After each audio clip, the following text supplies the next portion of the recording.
পদার্থবিজ্ঞানের বিশিষ্ট অধ্যাপক, গবেষক ও শিক্ষাব্রতী শ্রী শ্যামল সেনগুপ্তের জন্ম শতবর্ষ উদযাপনের তৃতীয় পর্বে আজকের আলোচনার বিষয়বস্তু বিজ্ঞান শিক্ষা ও অধ্যাপক শ্যামল সেনগুপ্ত।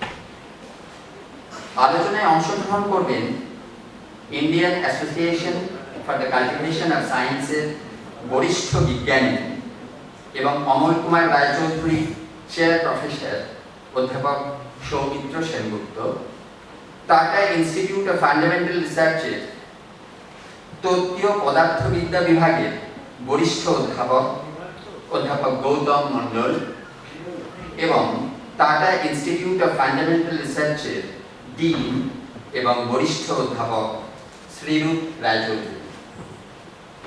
আমাদের এই অনুষ্ঠানে অনুগ্রহ করে প্রধান অতিথির আসন গ্রহণ করতে অনুরোধ করছি যাদবপুর বিশ্ববিদ্যালয়ের প্রাক্তন উপাচার্য অধ্যাপক অশোকনাথ বসুকে।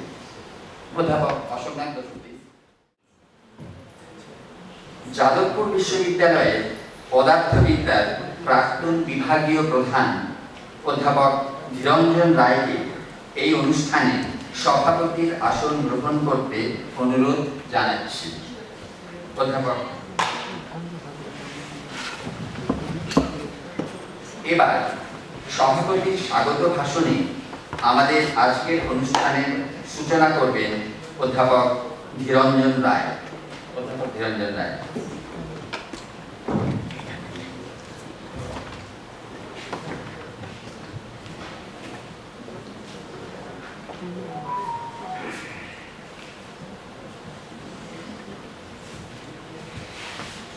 সকলকে স্বাগত জানিয়ে আমি আজকের অনুষ্ঠান শুরু করছি।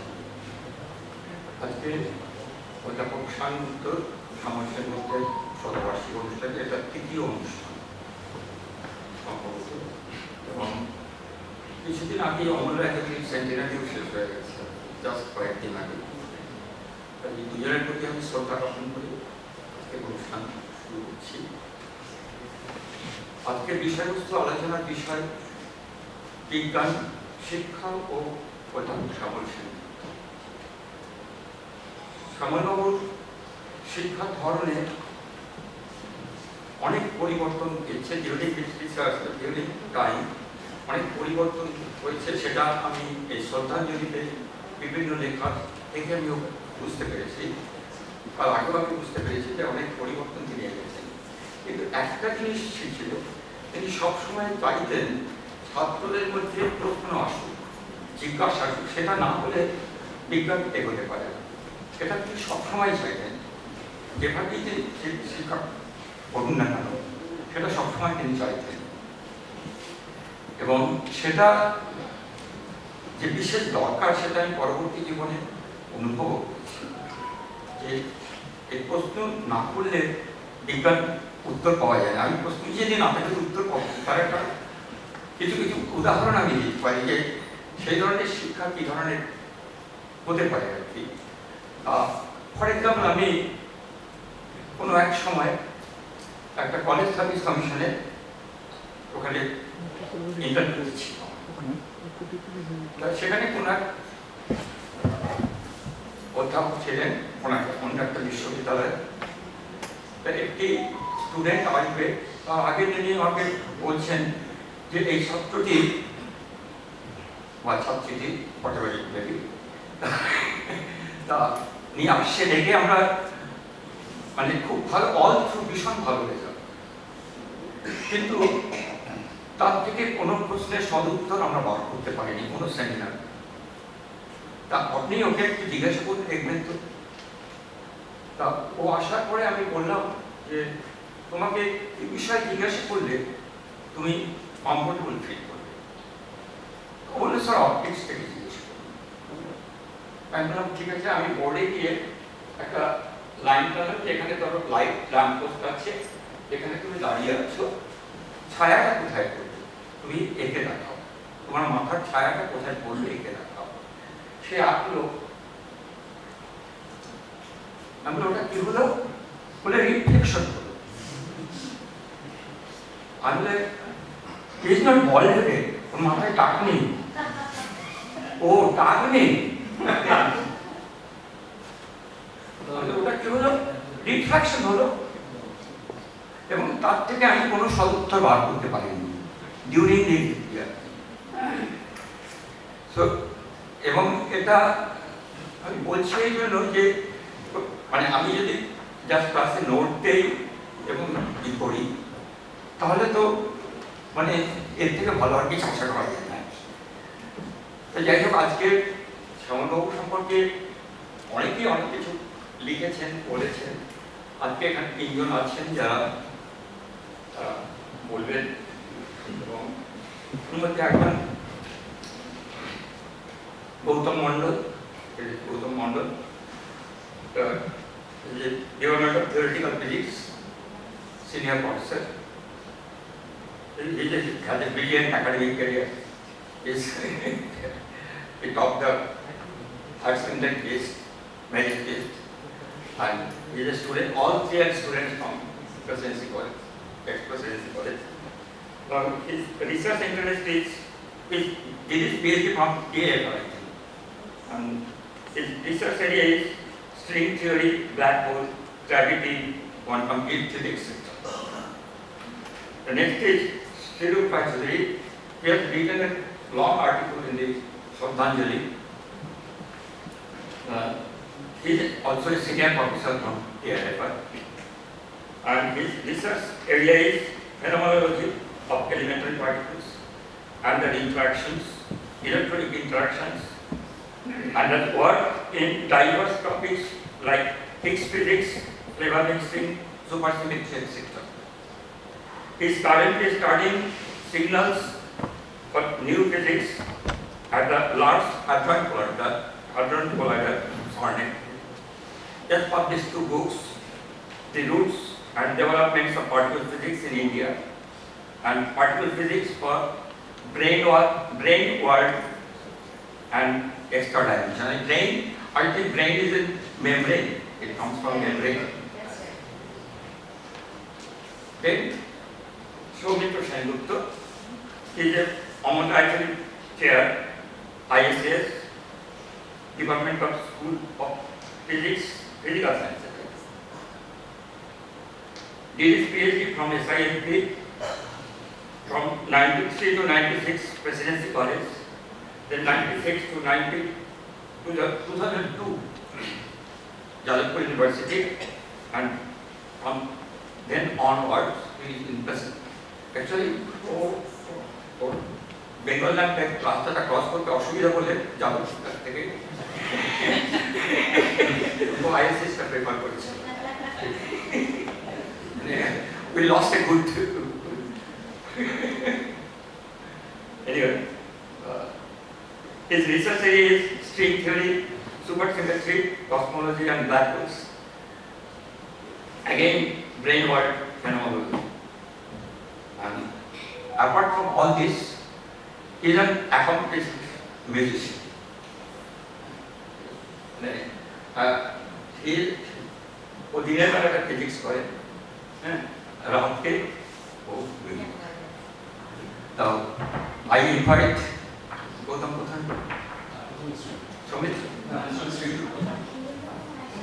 I invite all of us.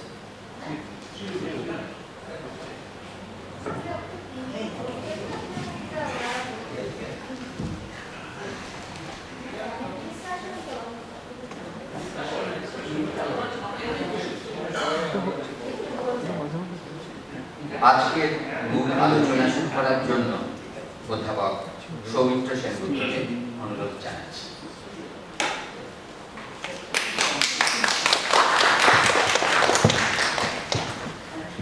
ধন্যবাদ সকলে। আমি প্রথমেই এই অনুষ্ঠান যারা আজকে আয়োজন করেছেন তাদের আমি ধন্যবাদ ও কৃতজ্ঞতা জানাই। তার কারণ এমন একজন মানুষের জন্য আজকে এখানে আমরা সবাই এক হয়েছি। তিনি আমাদের সবাইকে কত রকমভাবে আমাদের ভেতরে রয়েছেন এবং আমাদের সমৃদ্ধ করেছেন সেটা ভাষায় বর্ণনা করা যায় না।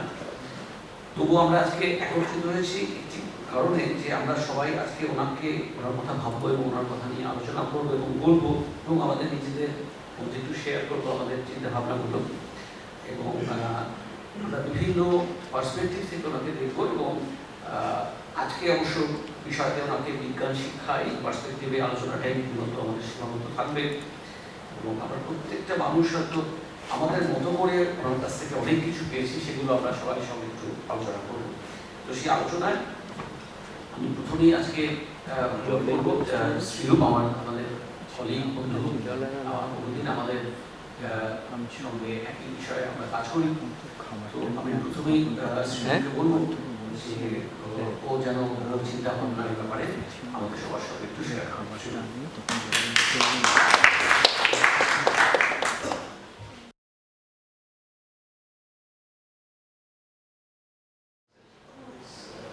Meeting to be able to speak on this occasion and to give my thoughts and also hold up to you some of the thoughts of our revered teacher, Mr. Shyamal Sengupta, and of course you will hear many more about much more about him and his thinking from the others.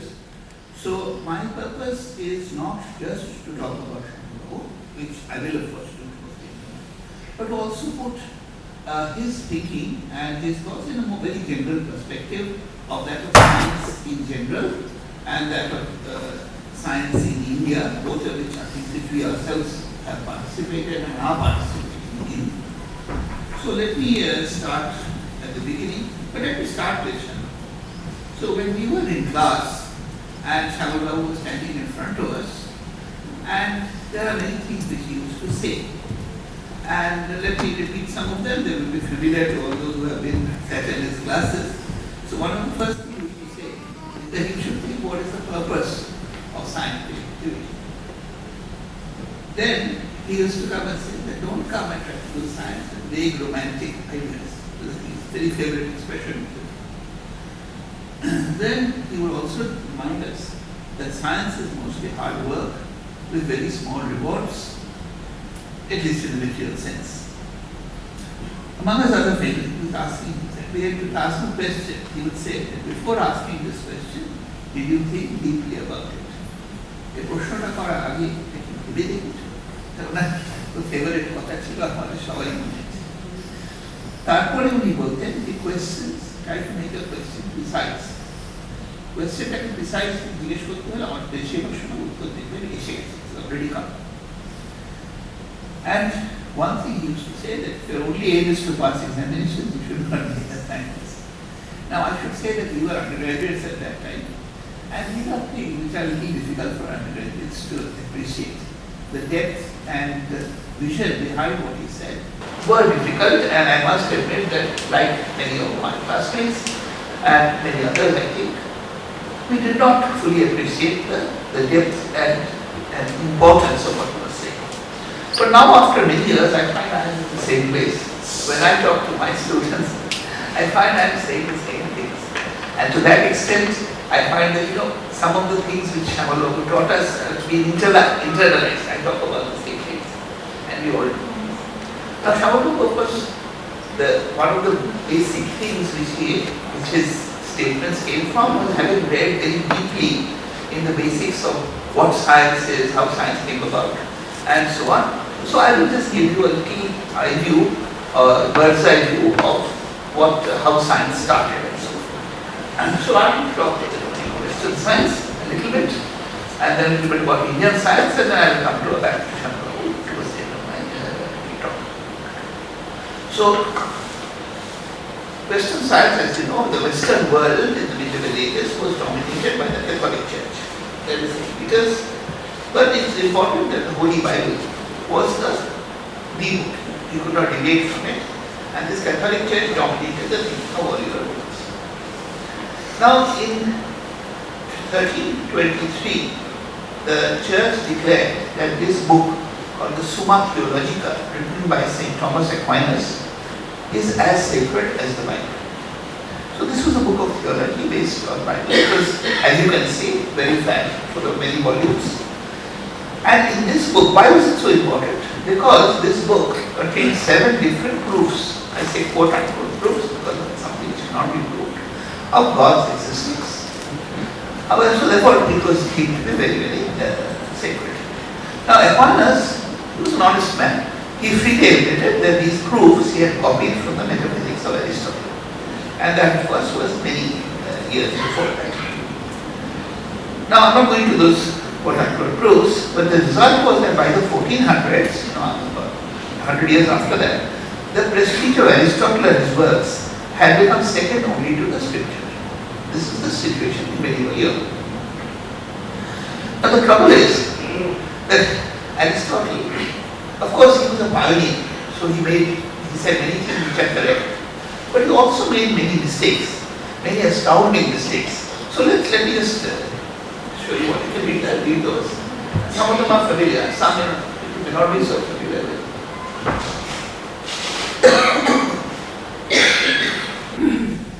So perhaps he was further off in biology than in physics, mathematics. And there are some things about heat and temperature which I am really astounded as how we came to those conclusions. So it's sort of amazing to think how one person could make so many mistakes. And how does a person make so many mistakes? And therefore, science, what we know as science, began as a revolt against Aristotle. However, since Aristotle was deemed to be so sacred, the church fought against it. And there were some martyrs to that. So Chico, the Ascoli, was the first of these martyrs. So he objected to this theory that objects in the sky are fixed and unchanging. That is because he pointed out that there are phenomena like comets and meteors, which we see all the time. And how can this be? But the church didn't accept that, and so he was burnt. He was burnt alive for his guilt. Then came Giordano Bruno. So Bruno believed the earth is the center of the universe. He said, no, there are many earths and many suns, which today we know is true, because there are exoplanets and many other stars. However, it didn't help him. He was also burnt. Then came Lucidio Vanini, who did a calculation. He said that people believe that the sky is a rotating crystal sphere. He looked at crystals and said, look, if you have a crystal sphere this big, it can't survive, it will break down. Okay? So, but the result of it was that he also went through the same fate. It's sort of amazing to think that for such things which we don't give that much importance, that you could lose your life for that. Then, finally, there came Michael Cervetus, who was before Harvey discovered the circulation of the blood. And he said, no, the heart has nothing to do with that feelings, the heart is just a pump. But that didn't help. So, as you see, the church fought against science with all its might, which was considerable. And finally, we come to Galileo. So, the first 5, he wrote dialogues in which he opposed all the first 5. And he had nice proofs for that. And as you know, Galileo was, in a sense, wiser than the others. He didn't stick to his opinion. He accepted that he had made mistakes. So he was only imprisoned. Okay. Fortunately, his things have survived, because with the others, their books were burnt with them. So Galileo's books were not burnt. They were just proscribed. They could be printed. But that's why it survives. Actually, science would have not have survived under this pressure had not the church split around the same time. So it is perhaps that accident. It turns out that just about this period at the end of the Middle Ages, there was a succession of unworthy popes. So these people, one after the other, these popes, they were all unworthy. The first person to the corner, that person used to poison others. Next person went to war with soldiers. Third person was a waster of money. Fourth person was weak, and so on and so on. The third person used to give all the jobs to his family and so on. So these popes, what happened? But on the other hand, at the same time, there arose in Northern Europe and Germany and Switzerland and some very fiery preachers. So Wycliffe and Martin Luther and John Knox and others. The result was that the church split down the middle. One half remained the Catholic Church with the popes, and the other half became the Protestant Church. Now, why is all this important? I'm not giving a talk of religion. The point is that England entered into this story, not in the beginning, but because there was a king who wanted to divorce his beautiful Spanish wife. And the current Pope at that time, the current Pope refused to allow the divorce. And because that happened, so he decided to take England into the Protestant fold, get rid of the popes, and marry the the other woman. Okay. But because of that, that had its good thing for science. Okay. The good thing for science was that when this came about in England, in this house, which is in Sussex, and a famous person was born, and that of course is the person who created modern science, Isaac Newton, and whose face is obscured the famous apple tree. But how did Isaac Newton did it? By concluding the nation obeys mathematical laws. Now I should say this, that Greeks thought of mathematics as a very abstruse thing. Today also they have a lot of respect for mathematics. But at that time people didn't respect mathematics too much. Mathematics was something for builders, for artillerymen, for quartermaster, people who did it, many businessmen. It was not considered very high thinking. And therefore when Newton showed that nature obeys mathematical laws, which are, then there's nothing mystical about it. So then nature is like a machine. So he just changed the way of thinking of science. And that was his biggest contribution. Of course, otherwise when you open a textbook, Newton is there in every second chapter. But that's a different point. The thinking of people about science changed. And Newton understood this very well, which is why he called his book the Mathematical Principles of Natural Philosophy. So it was understood that mathematics was the important thing. And suddenly it became clear that the universe functions like a machine. There is no need for the intercession of all these other agencies, supernatural agencies. So the universe is a machine. Living beings are also machines, but not of physical laws. The earth is not the center of the universe. It's a small planet moving on the sun, which later we also learned is itself a small star. So everything is opening to questioning. Empirical tests are the only acceptable proofs of any ideas.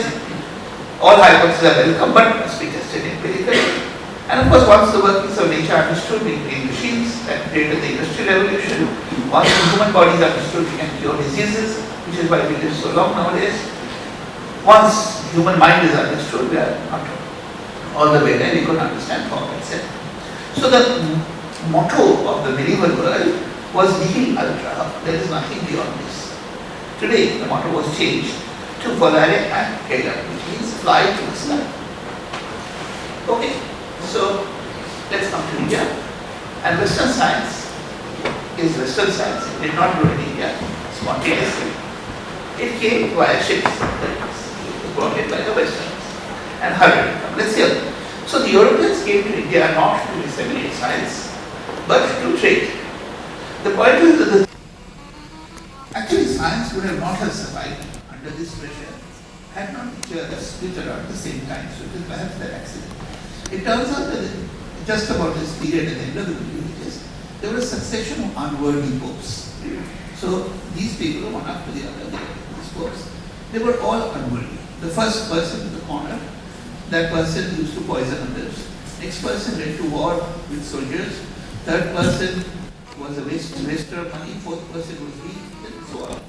Third person used to give all the jobs to his family and so on. So these popes, what happened? But on the other hand, at the same time, there arose in Northern Europe and Germany and Switzerland and lots of very fiery preachers.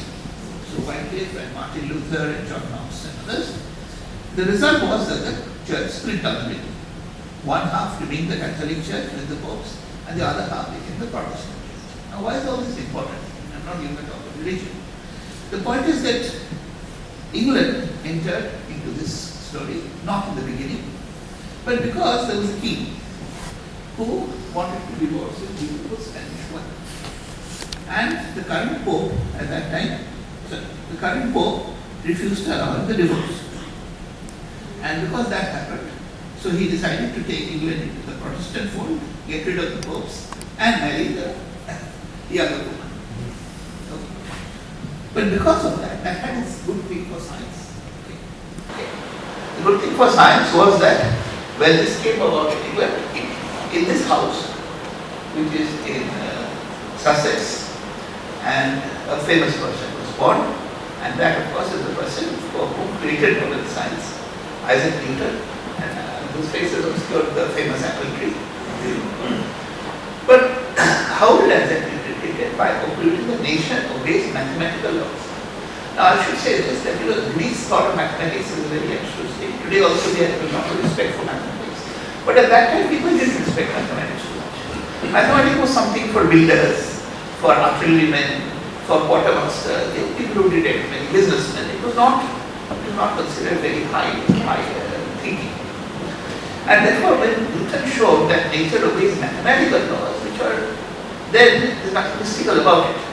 So then nature is like a machine. So he just changed the way of thinking of science.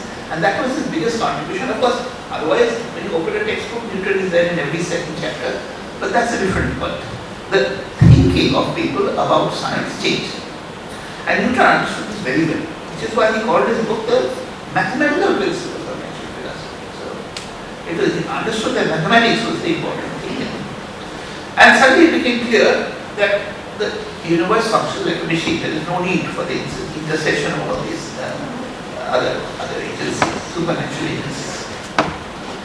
So the universe is a machine. Living beings are also machines, but not of physical laws. The earth is not the center of the universe. It's a small planet moving on the sun, which later we also learned is itself a small star. So everything is opening to questioning. Empirical tests are the only acceptable proofs of any ideas. All hypotheses are welcome, but must be tested empirically. And of course, once the workings of nature are understood, we create machines that created the industrial revolution. Once the human body is understood, we can cure diseases, which is why we live so long nowadays. Once human mind is understood, we are not all the way there, we could understand form, etc. So the motto of the medieval world was nihil ultra, there is nothing beyond this. Today, the motto was changed to volare and caelum, which means fly to the sky. So, let's come to India. And Western science is Western science. It did not grow in India spontaneously. It came via Shakespeare. It was brought in by the Westerns and hurried from Lycia. So the Europeans came to India not to disseminate science, but to trade. The point is that the things which they brought to trade were no use to Indians. Furs, wool, linen clothing, leather goods. So, I mean, for example, if you come to a place like Calicut. So, and then silk was coming from China anyway. So, there was not market in a hot country like India. And leather, of course, was gathered from killing cows. So, of course, people loathed it. It was not taken. So basically, we had nothing to sell. And still they wanted to trade because India was the richest country in the world at that time. So they discovered there is a much better market for military help. So they had guns and disciplined troops, and especially disciplined musketeers. And that was the most saleable thing they had. And that's why Indian kings and rulers, they called them in, helped them in their military adventures. The result was, of course, we know all of that the European traders turned into mercenary soldiers, and sooner or later, after the great victory at Polashi, the British became conquerors. The British won this game, and by 1880 they had secured their domination almost to the subcontinent. So, now, the trouble is that in all these wars, the East India Company was almost bankrupt. So, having won the continent, they had no money. So, it's running at a huge loss, which of course was not the purpose of it. They come to make profits. So, what happened was that they posted to India a gentleman called Lord William Bentinck. So, he was an experienced general administrator, financier, and so on. And he was also, see, whenever you try to attack vested interests, there are people who will oppose you. But he happened to be the son of the Prime Minister, and who had been 2 times Prime Minister. So, he had a lot of political clout. So, people had to accept what Bentinck did. They couldn't overturn him. So his primary role was to revive the finance of the East India Company, but he also came to the program on social reform, as we all know. That's what we remember him more for. But the important thing, he changed his policy from exploitation of people, from trying to draw money out of people to the exploitation of the natural resources of people. See, if you exploit people too much, it will lead to more wars. More wars lead to more expense. But on the other hand, you can exploit the country, the natural resources, they will not fight back. And of course, we know the social reforms, evolution of all these 30 years. Now, Bentinck's biggest ally in this was Lord Macaulay. Now, we have heard bad things about Macaulay, but at that time he was the law member in the Continental Council. He's a brilliant writer and historian. But what is important about Macaulay is that he had been posted to reform the British laws as applicable to India. Especially after the Nanda Kumar case, there was a lot of uproar in Britain about that. And he had been posted partly for this purpose. But he felt that if you impose British laws without British education, it's meaningless, because you're imposing them on people who don't understand the laws. And therefore, it is from that motivation that he said that English education should be started in India. So he proposed that it should be created among a few selected Indians who would be what he called brown Englishmen. And of course today the word used is Macaulay's children. Today is used more in a pejorative sense. But in a sense we are all Macaulay's. We have all received English education, we have all received the Western education, we have practiced Western science all our lives. So without Macaulay we would not be doing this. We would be sitting in a toll somewhere and learning Nyashas. Okay, so but the biggest motivation to impart British science, the British didn't want to teach us their science because they felt that they gave them an advantage over it. That came from the missionaries. So the first missionaries were this famous trio, Carey, Marshman and Ward, the Sreerup trio, and they were missionaries of the Baptist church. They didn't belong to the Anglican or Catholic church. So in a sense they were a little more free than the others. However, Carey landed in Bengal to preach the gospel, to preach Christianity. And he was forced out of the East India Territory because the East India Company people said, we don't want you to do this.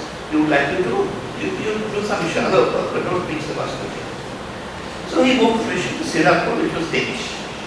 And then later he made up and joined Fort William College as a professor of Bengali, as we know, first Bengali prose was written by Carey. But the important thing is that he started Sreerup College. And the idea was to teach both religion and science together. So the hope was that people learn religion and science together, perhaps they would accept the religion as they accept the science. So the purpose here was clearly to be confused. However, they were opposed by two others, Rammohn Roy and David Hare, well-known people. David Hare, student is two in practice here, and Edward Hyde East, who was the Chief Justice of India. So they were promoters of what was quote-unquote secular education, which means education separated from religion, only science, only literature. And therefore, as a proof that the religion and the knowledge they would impart was secular, they founded the Hindu college and the Hindu school. They were called Hindu in order to ensure they are secular, not. So the words have changed their meanings. Of course, they are standing in that building. This one. This is it's called college. Well, not exactly. So anyway, this is college in 1843. So anyway, let me again remind you that the policy changed from extortion of people to exploitation of natural resources, and these different things, the survey of the geological survey, botanical survey, zoological survey, they all started from committees started by Rennie, and they acquired these names later. And in order to pinpoint the resources, you need accurate maps. To have accurate maps, he created the Survey of India, and he put Sir George Everest in charge. It was a very famous survey. Now, Everest sent in a plan to the government and he asked money for 30 computers. Now, computers doesn't mean machines like this one. It meant actually people who would sit and do calculations and turn, the raw data collected by the surveyors into, lengths, altitudes, latitudes, longitudes. However, the Governor General gave him a famous answer which all governments give. There is no money. So he said, you employ the natives at a half salary. So in a sense, William Bentinck invented the concept of outsourcing. So, and that is what he do. But where would you get people who had the proper training? So he came to the Hindu college, and here he was able to find a man of great ability, and that was Radhanachi. And Radhanachi is the first modern Indian scientist, first person that did it. And of course, you know what he did. He proved that the particular peak in the Himalayas is this high. He did the mathematics and proved it, and of course, we know that that's called Mount Everest. So, just to tell why it's not called Mount Everest, that is for some other. So, within about 50 years, because of the spread of English education, we had great pioneers in science. The first, I mentioned, Sir Ashoke Chatterjee. We all know him as a redoubtable vice chancellor, founder of all the PG departments in Calcutta University. But even apart from that, he was the first Indian to publish in a journal. To publish in a learned journal, the first Indian, the mathematical paper, written by on a Euclidean geometry, but that was the end. Then of course P.C. Roy, J.C. Bose, I don't need to tell you about that, but they were the pioneers who started doing science in the modern way and made us, now it was actually science to be recognized across the world. And then with them came the flowering of them. One is the person after whom we call his name, Malanobis, brought statistics to India, radio physics to India. There are the two famous names, not talk about him. And finally the Nobel Prize came with C.V. Raman, all who were in this city, many in this building. I don't know, this room existed at that time, perhaps. Now the next question came that when India became independent, how would this become an agricultural country as it used to be? And we should develop ourselves spiritually and not go for all the science and technology industry with which the British had enslaved us.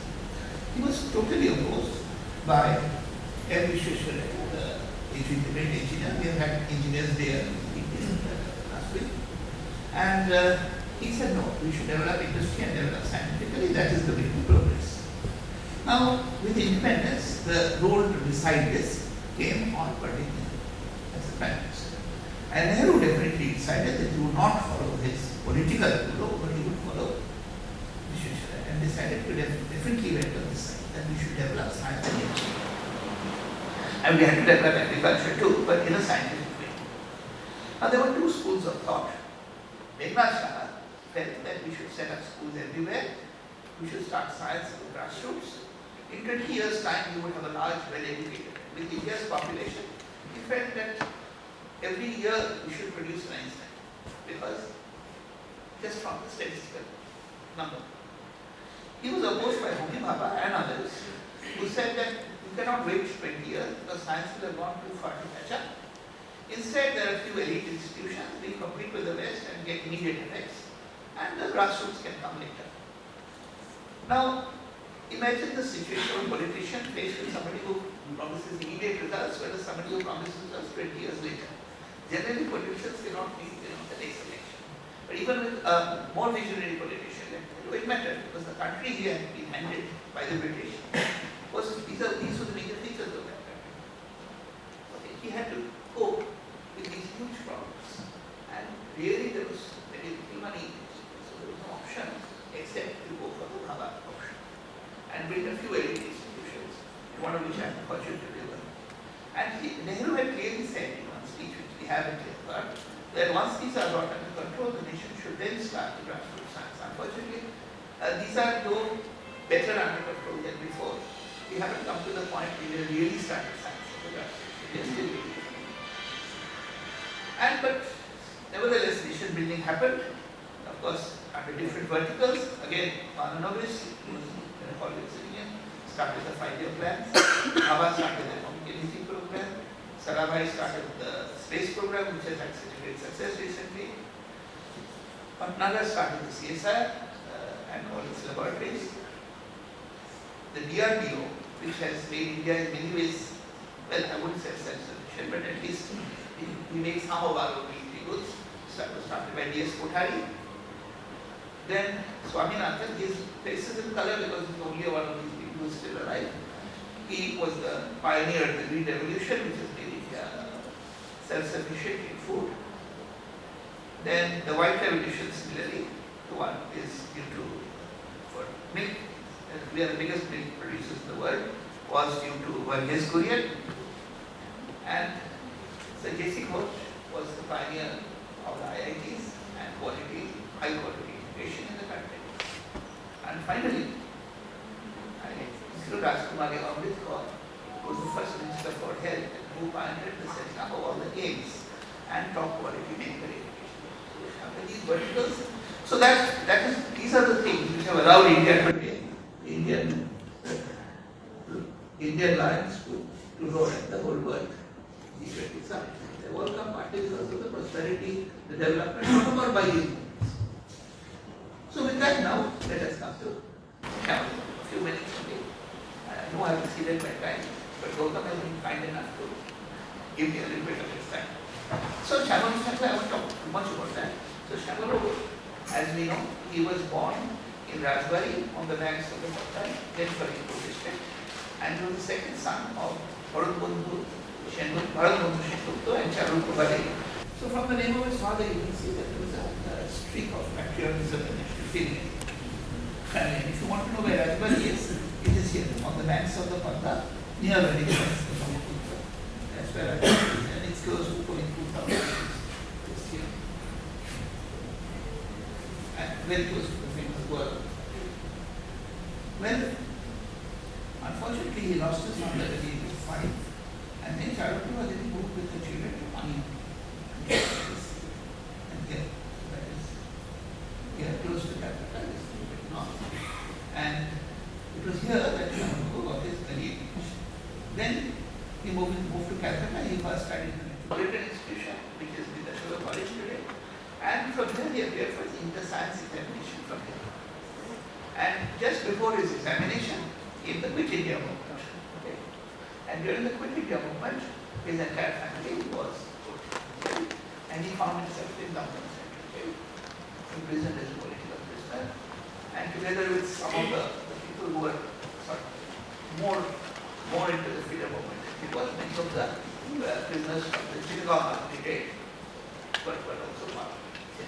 And he says he learned many things from it.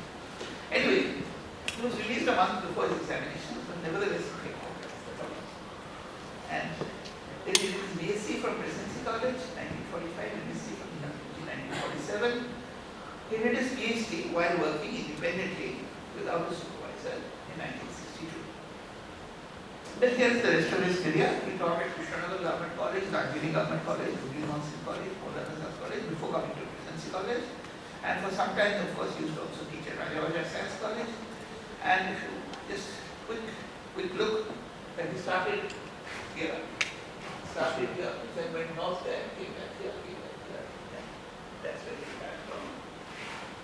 And it is at Presidency College and also at Raychaudhuri Science College that I had a good fortune to be taught by him. Later he became Emeritus Professor in 1987 and Chair of Eminence in 1994. And of course, as we know, he founded the Solid State Research Center here, and which later moved to Jabalpur in 1990. And of course also the Charukubali Research Center, he formed the Sample Dhiranjan in 1987 and under whose aegis reviewing this. Now, a few of Shyamal's views. So Shyamal's freedom fighter background and scholarship background was an important influence in his life. As you have seen all his life, he wore khadi. He would never sit foot outside India. He would in fact discourage students from going abroad to study. He would say, you can do it here. He studied in short. And his short stint in jail had a very formative influence. In jail, he had only one textbook on science. His co-prisoners encouraged him to be independent. This became a lifelong. You should like to learn things with your own. Be independent. However, science and scientific ways of thinking were always his greatest passion. Everything else came second. He was first a scientist, then thinking. So he wanted his students to learn to think independently, then he wanted us to learn. And to this end, those of us who were his students remember that he harangued us endlessly. Any occasion, he would try to tell us, work on your own.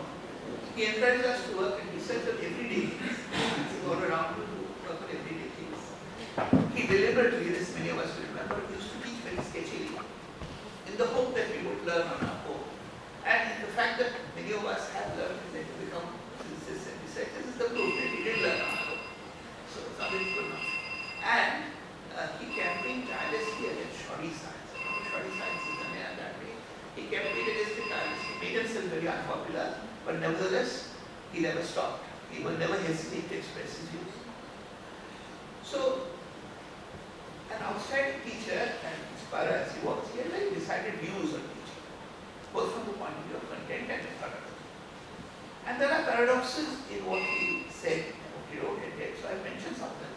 Though he was a theorist himself, he was always came out very strongly against this craze for theory, which still exists. All the best students want to do theory, but he was always trying to tell people that no, that the science comes from experiments. Secondly, he always lamented that earlier scientists used to show demonstrations of experiments in the class, and that was stopped. But to tell the truth, I did not ever see him show demonstrations. Perhaps the apparatus and things had disappeared.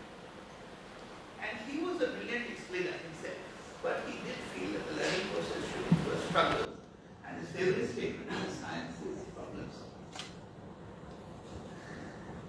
And I would say, though we did, all of us engine was brilliance and what is this, other qualities of his personality. But he was always available to students who were trying to think out something for themselves. And all of us have little anecdotes. I talked too much, so I wanted to do my personal anecdotes. And of course, himself, the university topper, he viewed examinations with this thing. He was very good with it. Get your examinations done in any way, but the real science lies beyond. You have to pass it. And I will mention here before I end just his scheme which he had suggested for BSc Honours program. It's very typical of Shyamal. It's a very good program. It's not so difficult to implement, and it has never been implemented. But let us see what this is. And each student should choose 8 out of these 12. So this is very similar to the choice-based system today. Students come back with that name. Okay? And perhaps, but he had found this in the 1970s. Then he said the teacher, how should the teacher teach? He will first give a broad outline of the course. Because without that, how will students choose? He will get that, and he will also list all his or her source materials. Should not be concealed. And this is something which I think many people will resonate with. The teacher should not mention some very difficult book and actually teach from some very easy book, which is a phenomenon which I think we are familiar with. This one I think students will find out later. Then he said there should be regular assignments to be graded by the teacher, that is commensal to some extent, but I think in the 1970s nobody had been good for assignments. Appears to be exam. There should also be project reports and also to be graded. And here is a very revolutionary thought which I have not thought of yet, that different students would do the course at different speeds. Some would do it faster, some would do it slower, but they would do it at, he recognized the fact that everyone does not have the same speed. Sometimes people who go slow are also grasping very, very, very hard. And the final assessments and reports are not to be, it's not entirely on the instructor, they would be assessed by a board of examiners. And once again, this was before his time. The board will not give exact marks, but will give a broad break, let us say ABCD, something like that.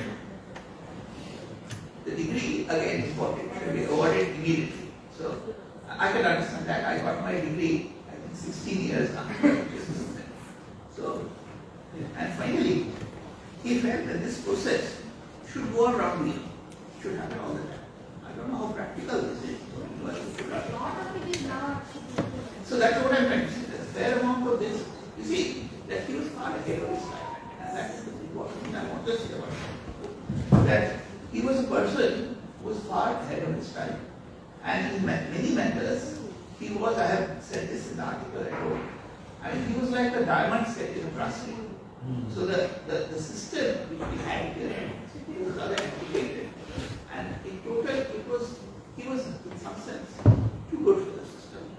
And that, it led to frustration in him, it led to frustration in students. But in many matters, if he had taught in a place where the students a very small number, see, these things can be implemented with a small number. If you have a large class, if you have 100 to 200 students, you have the most university, you can't do that. So I will finish by showing you this rare picture of Shyamal Basu smiling. And I will just present it.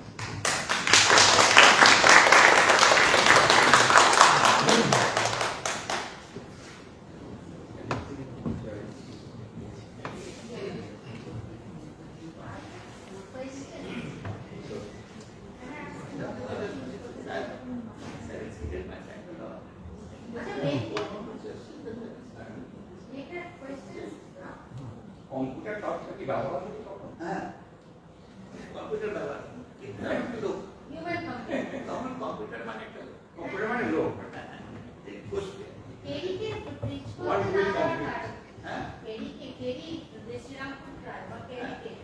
ওখানে মানে ধর্ম প্রচারের বিরুদ্ধে ওদের আপত্তি ছিল এবং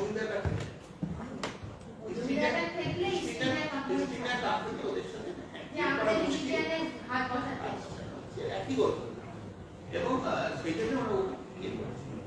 তারপরে আবার যখন প্রেসিডেন্সি কলেজ শুরু করবো তখন ওটা কমে গেল, তখন আবার একটু ক্লিয়ার করে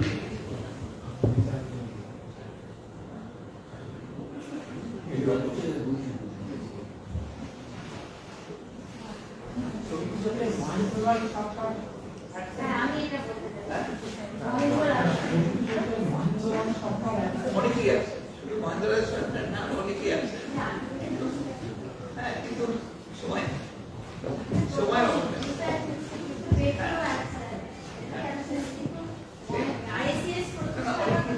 অনেক কিছু আছে।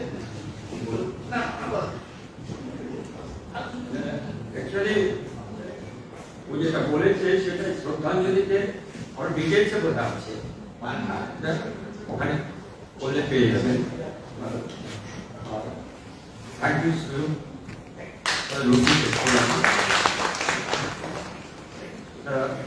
Next speaker is Goutam Mondal.